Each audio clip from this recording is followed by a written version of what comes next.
Yep. Om Bismillahirrahmanirrahim. Ek Onkar Satnam Vaheguru. Friends, because of paucity of time, I am going straight to the topic. And it was my good fortune to listen to all these eminent panelists this afternoon. But I was wondering myself how I am going to define Hinduism as a religion. Because Hinduism has never been a religion, the way we understand any religion.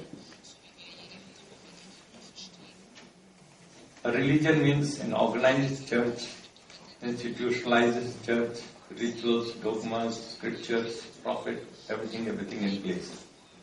Hinduism never had this. The Hindus largely, it's an amorphous concept based on the universal spiritual values of the Vedas and the Upanishads and some other ancient writings. We believe that there is one God, one Ishwar, one Paramatma. Call that by any name. Ekam Sat Vipra Bahuda Vadanti. God or truth is one, and wise people call it by different names. For me, it's no problem to call my God Allah. That's why I say Bismillahirrahmanirrahim. Or God, or Vaheguru, or compassion. That Buddha would like us to believe. That why go unnecessarily into the debate of God or was or not there? Compassion, justice. That's the most important thing.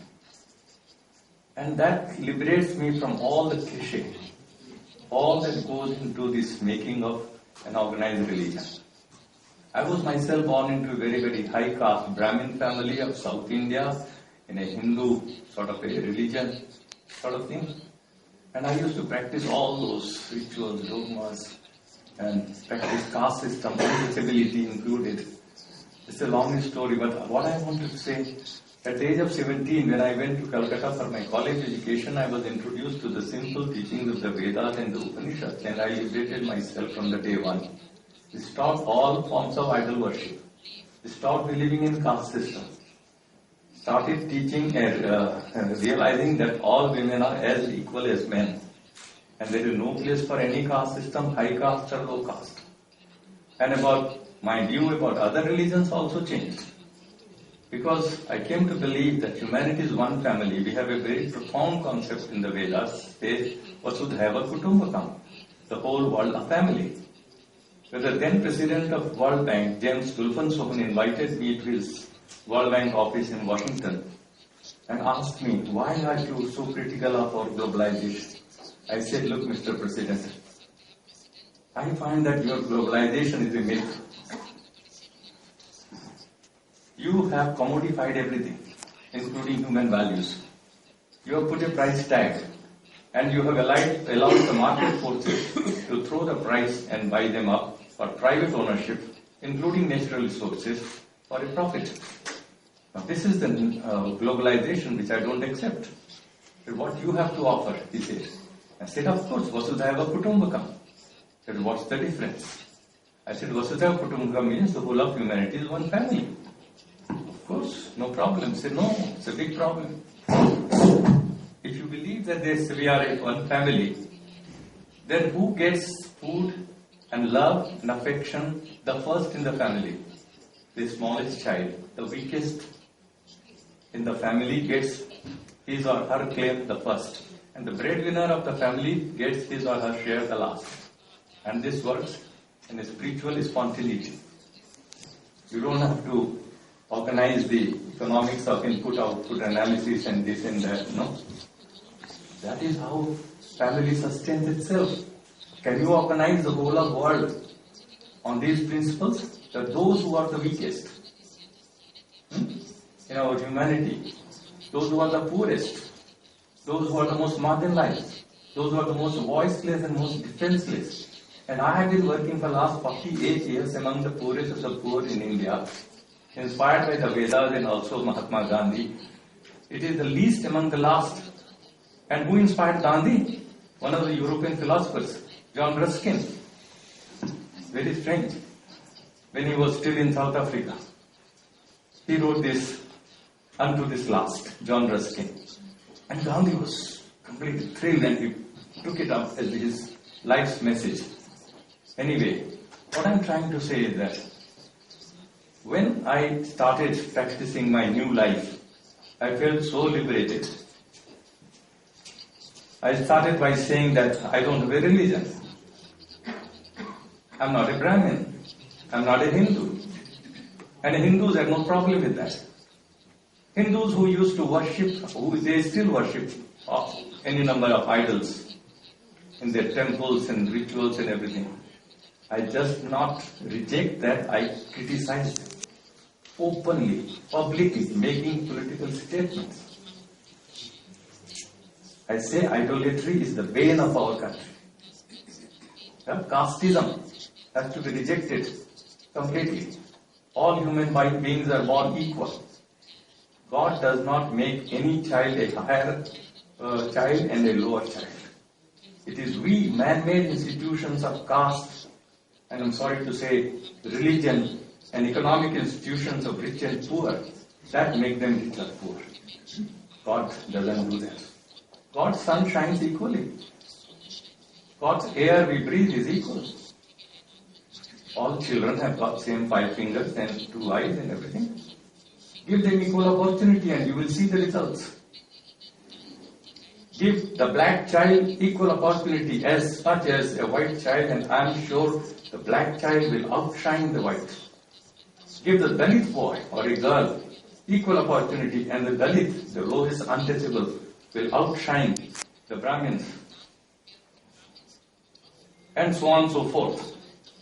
But we have institutionalized poverty in order to sort of worship the rich, a few handful of them. 1% of our humanity, and you should be knowing much better, 1% of all our people in the world, they own more than 85% of the wealth.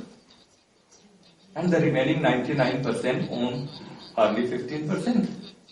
Does it concern any of our religions? I've been fighting this injustice for the last 48 years. I work among the stone quarry workers, the brick kiln workers, the modern day slavery. For 9 years I was chairperson of the United Nations Trust Fund on Contemporary Forms of Slavery in Geneva. And every time I get the figures, I find I would hang my head in shame, because India was the home to the largest number of slaves, child prostitution, everything. But India's population is bigger than all of the Europe and Africa put together. So I'm not surprised. So much of problems are there.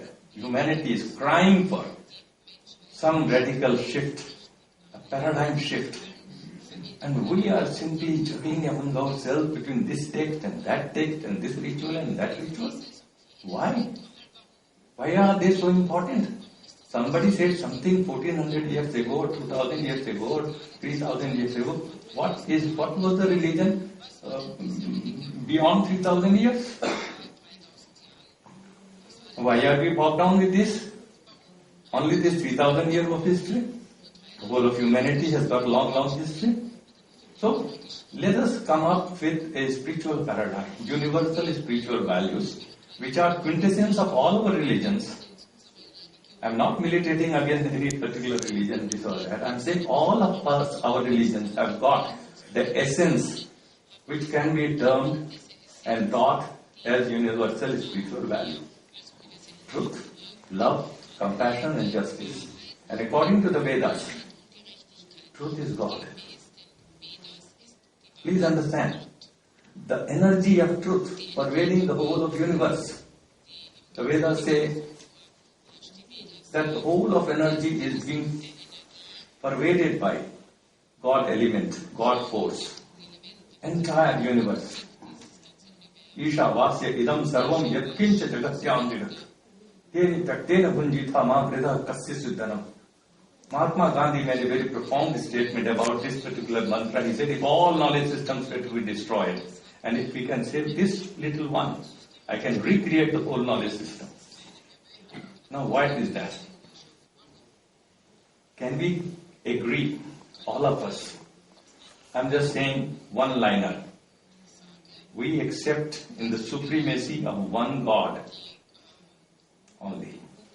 And we should all worship that one God who is universal and who has no form, who is all existence, who is all truth and all love and all compassion and all justice.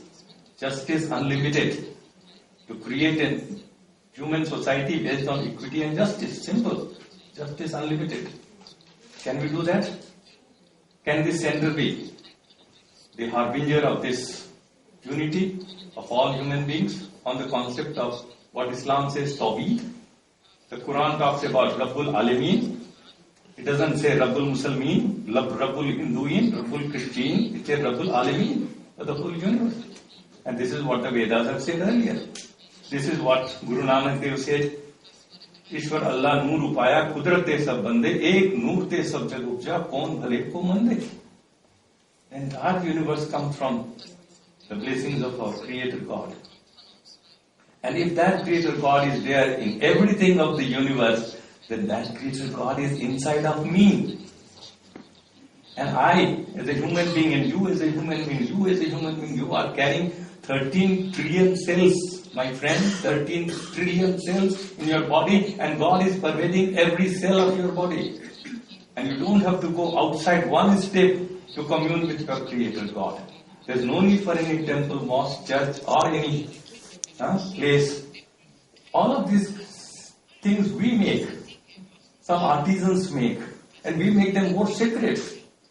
If a mosque is destroyed or a temple is destroyed, we are ready to kill any number of people. But this is the most sacred temple which God creates for us, each one of us, the most precious temple which we have. Why don't we see the preciousness and the sacredness of the human body? This is the challenge. And if we can do that, if we can bring this spiritual consciousness to every child, then hurting any human being, even by word of mouth, let alone by arms or by bullets, is sacrilegious. You are anti-God, however much you may be going to any place of worship. No, you are deceiving yourself. So the time has come when we need to deconstruct these organized religions. I'm using a slightly harsh thing. It's very difficult. I was deeply impressed by a cardinal. In the starting point, he said, we need to do something different. You can't go in circle, cannot go on like that. And therefore, friends, it is time that, like Buddha said, Dharma. He didn't say Buddha Dharma, although he has been made into Buddhism. Guru Nanak Dev didn't talk about another religion. No. They're talking about one God, and we should all relate to one God, one Creator God, who is inside of us through meditation on the value of truth, compassion, justice, love. We should imbibe those values and tell our children that, look, if you want, you can write your own scripture, your own Bible, your own Quran, your own, and be your own prophet, be your own guru. Doubt everybody, all these big people.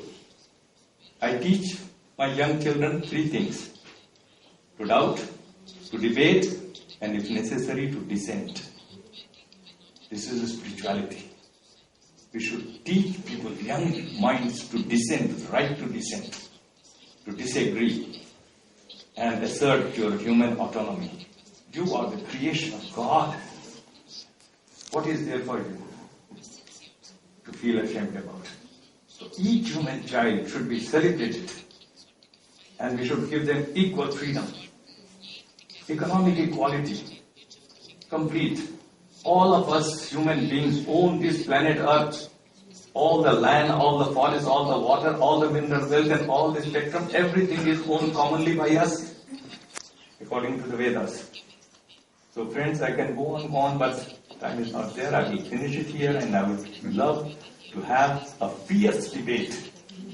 You know, I don't want you to accept. You should doubt whatever I say, should debate, and if necessary, dissent, get out, Swami, we don't agree with you. So, thank you so much.